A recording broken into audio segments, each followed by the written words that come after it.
Most people think that if you go quiet during an argument, it's because you've lost, or, because you're weak, or just can't keep up. But what if I told you they're entirely wrong? Because in the world of dark psychology, your silence isn't a sign of defeat. Not at all. Welcome to today's Explainer, where we're going to unpack the anatomy of a rigged argument and the dark psychology of silence. Okay, let's dive into this. We really need to challenge this assumption right out of the gate. We are so conditioned to believe that whoever is talking the loudest or getting the last word in is winning the argument. But when you're dealing with a manipulator or a highly toxic personality, going quiet during a confrontation is absolutely not a sign of weakness. What it actually is a physiological lock. It's literally a biological system override that kicks in when your brain realizes the game is completely rigged against you. And here is the truly fascinating part. The person you're arguing with, they know exactly how to trigger that lock to keep you from ever making your point. Let's break down exactly how they do this, step by step. Phase 1, the biological freeze. To really understand this tactic, we have to look clinically at what's actually happening in your brain. Now, everyone is familiar with the fight-or-flight response, right? But for the hyper-aware among us, there is a third, way more common response to an inescapable threat, and that's freeze. Researcher Stephen Portis developed what's called the Polyvagal Theory. He found that when a threat feels completely unavoidable, like an argument with someone who aggressively won't let you speak, your nervous system defaults to this dorsal vagal state. And when this happens, your body physically changes. I mean, literally. Your heart rate actually drops, your breath becomes shallow, and crucially, the part of your brain responsible for complex language, the Broca's area, loses blood flow. You aren't choosing to be quiet here, you are being biologically muted by your own nervous system to protect yourself. Which brings us to phase 2, engineered overload. So, the crucial point is, manipulators don't just stumble upon this freeze response by accident. No, they actively engineer it. Their goal isn't to win the argument on its merits, it's to intentionally induce that freeze state. In dark psychology, this tactic is called cognitive flooding. They hit you with a massive word salad to completely hack your bandwidth.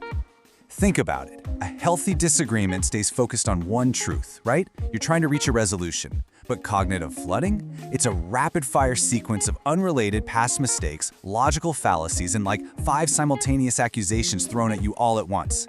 It's like trying to solve a Rubik's Cube while someone is throwing water balloons at your head. They aren't trying to make sense. They know if they keep your brain busy untangling all these lies, you simply won't have the mental resources left to voice the one simple truth that would end the argument. They aren't arguing with you, they are hacking your bandwidth. Next is phase 3, weaponizing your silence. Once they've successfully crashed your system, the controller switches tactics. And honestly, this is where the real damage is done. They stop attacking the original topic, and they start narrating your silence. They'll look right at you and say things like, "Oh, so now you have nothing to say? You always do this. You just shut down to avoid accountability."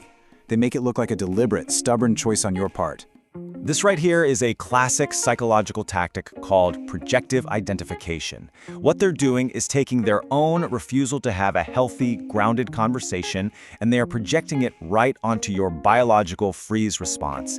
It is the perfect shield. They use it to hide their own toxicity, framing themselves as the rational one who is just trying to talk things out, while painting you as the difficult one who absolutely refuses to engage. Now we enter phase 4. The reactive abuse trap. I want to warn you here.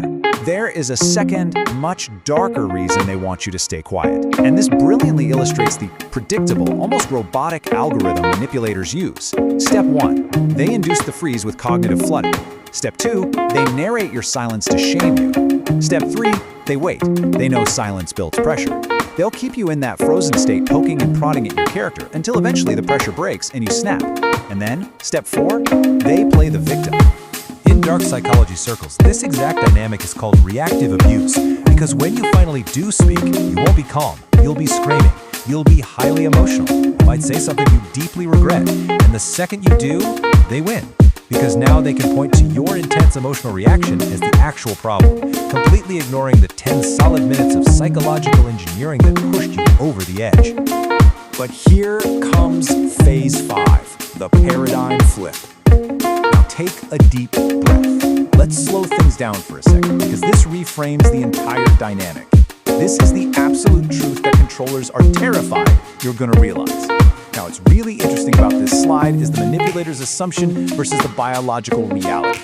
They think your silence means you are weak and losing, but the reality, you are actually in data gathering mode. They think you are avoiding accountability, but really, you're observing their flimsy tactics. While you are frozen, you are actually seeing everything. Their system only works if you are too overwhelmed to notice how weak it actually is. The moment you realize your silence is a strategic advantage, you stop losing. You are just observing the collapse of their narrative in high resolution. Finally, we have the patch, breaking the loop. So how do we actually fix this? Well, the next time you're in a confrontation and you feel that coldness in your chest, that sudden realization that you just can't find the words, do not try to find them. Instead, you need to name the system. You can use this exact phrase as a literal shield. I'm noticing that I'm shutting down because of the way you're speaking to me, so I'm going to step away until I can process this.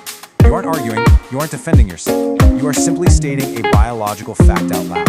And doing this, it pulls the plug on the flooding. It prevents the snap, and most importantly, it proves that you aren't avoiding the conversation, you're protecting the integrity of it. Knowing how the game is played is the absolute only way to make sure you aren't just a pawn on their board.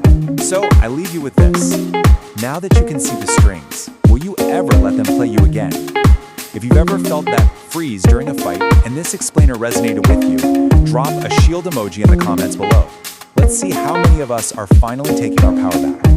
Thanks for joining me, and I'll catch you in the next one.